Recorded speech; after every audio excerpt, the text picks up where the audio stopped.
Le télétravail ou travail à distance s'impose, alors que ce n'était pas la modalité la plus appréciée par les chefs d'entreprise français. Mais il ne s'agit plus d'improviser, comme on a pu le faire pendant le grand confinement, et il s'agit maintenant de l'organiser de façon pérenne, et cela demande des cadres, des règles. Lesquelles? Je vais poser ces questions à Marie-Laure Méolance, avocate, spécialisée en droit du travail et animatrice du podcast Droit Devant. Marie-Laure Méolance, merci d'être ici.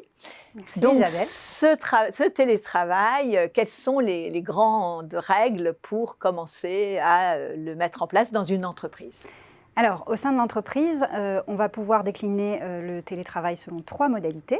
On va pouvoir le mettre en place par la voie d'un accord collectif que l'employeur va négocier directement avec les délégués syndicaux. La seconde alternative possible, c'est de rédiger une charte que l'on va soumettre pour avis au comité social et économique qui existe lorsqu'il existe au sein de l'entreprise. Et la troisième possibilité, c'est de décider directement entre l'employeur et le salarié, par la voie par exemple d'un contrat de travail ou d'un avenant, de décliner le télétravail. Quelle que soit la modalité choisie, le plus simple est de prévoir les conditions du télétravail, c'est-à-dire de décider qui va pouvoir y être éligible dans l'entreprise, quels sont les métiers qui s'y prêtent. On va pouvoir aussi décider de la possibilité du retour en arrière, si les salariés ne sont pas convaincus par ce mode d'organisation, comment faire pour revenir en arrière. L'employeur va également préciser dans l'accord collectif ou dans la charte les plages horaires durant lesquelles le salarié va pouvoir être contacté. Et puis également, comment mesurer le volume et la charge de travail à laquelle les salariés vont être astreints. Donc, toutes ces modalités seront prévues dans l'accord ou dans la charte de télétravail. Ça fait beaucoup de points à anticiper. Donc, on est quand même sur de la soft law, de la charte, et on est amené peut-être à la revoir régulièrement en dialogue avec, par exemple, le CSE ou les salariés, on est bien d'accord? Exactement. Cette charte n'est pas figée et elle peut à tout moment être évolutive. Mais ce qu'il faut garder en tête, c'est qu'on ne va devoir nécessairement associer les salariés à cette décision parce qu'on ne peut pas passer en force et imposer le télétravail contre leur gré.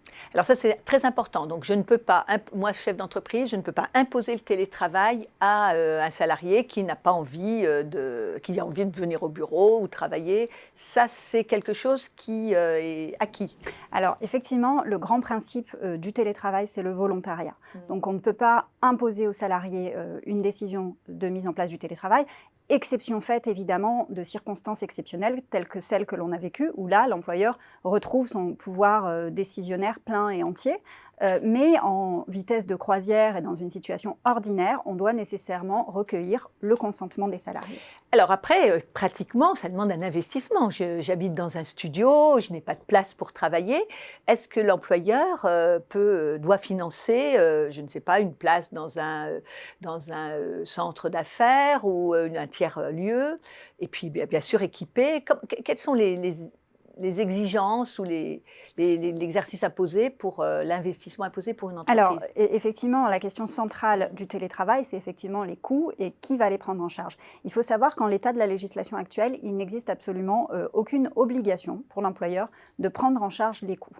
Néanmoins, il existe un accord national interprofessionnel qui a été régularisé en 2006 avec les partenaires sociaux et qui prévoit que l'employeur devra prendre en charge tous les coûts découlant en fait du télétravail.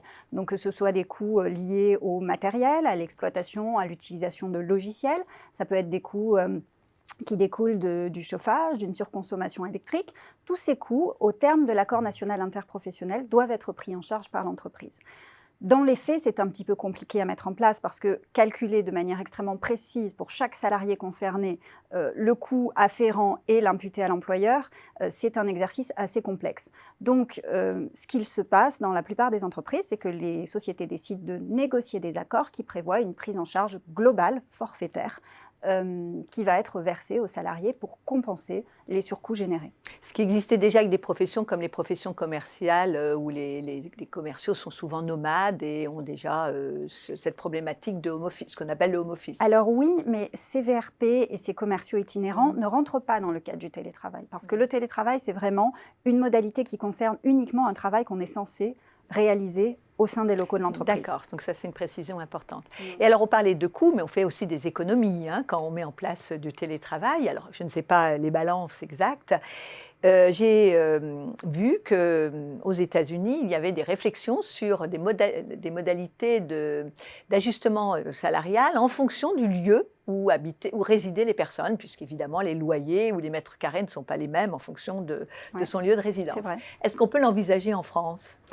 Alors, en France, on est quand même tenu par un cadre juridique qui est le principe d'égalité de traitement qui doit être appliqué à tous les salariés de l'entreprise. Donc, lorsque l'on décide d'indemniser différemment des salariés, on doit pouvoir identifier un critère objectif qui les différencie les uns des autres. On s'était posé notamment la question au moment de l'indemnisation relative aux tickets restaurants. Le sujet était de savoir si les tickets restaurants étaient toujours distribuables aux gens qui bénéficiaient du télétravail. La réponse a été tranchée et elle est affirmative. La Cour de cassation a considéré qu'on devait continuer de donner des tickets restaurants aux salariés placés en situation de télétravail.